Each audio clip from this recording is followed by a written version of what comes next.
Hi అండి అందరికీ. కొర్రమీను ఫిష్ కర్రీ ఫ్లేవర్ఫుల్గా ఉంటుందండి. టేస్ట్ కూడా చాలా బాగుంటుందన్నమాట. ఇక్కడ చూపిస్తున్న విధంగా అన్ని ఇంగ్రీడియంట్స్ కడాయిలో వేసుకుని ఫ్రై చేసుకోవాలండి. వాము ఉండేటట్టు చూసుకోండి. మెంతులు కొంచెమే వేసుకోవాలి, ఎక్కువైతే మరి కర్రీలో మనకి చేద అయిపోతుంది అనమాట టేస్ట్. రోల్లో దంచేసుకోవాలండి ఫ్రై చేసుకున్నాక. మరో పక్కన కడాయిలో ఆయిల్ వేసుకుని వాము, జీలకర్ర, అలాగే లైట్గా మెంతులు కూడా ఆయిల్లో వేసుకోవాలండి. మసాలా దినుసులు కూడా వేసుకున్నాను అనమాట. ఆనియన్, పచ్చిమిరపకాయలు, కరివేపాకు, పుదీనా, సాల్ట్, పసుపు, అల్లం వెల్లిగడ్డ పేస్ట్ వేసుకున్నానండి. 2 టేబుల్ స్పూన్ కారం పొడి, మసాలా మనం ప్రిపేర్ చేసుకున్నాం కదా, అది కూడా 2 టేబుల్ స్పూన్ వేసుకుని మంచిగా ఫ్రై చేసుకున్న తర్వాత చింతపండు రసం మన టేస్ట్ని బట్టి వేసుకోవాలండి. మంచిగా ఆయిల్ వచ్చేంత వరకు ఫ్రై చేసుకోవాలన్నమాట చింతపండు రసాన్ని.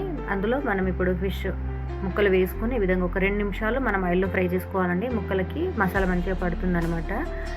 దాని తర్వాత మన గ్రేవీ ఎంత కావాలి అనుకుంటే దాన్ని బట్టి వాటర్, ఉప్పు వేసుకొని మూత పెట్టేసుకొని ఉడికించుకోవాలన్నమాట. ఒక 15 నిమిషాలు ఉడికిస్తే సరిపోతుందండి. 15-20 నిమిషాల్లో సరిపోతుంది అనమాట.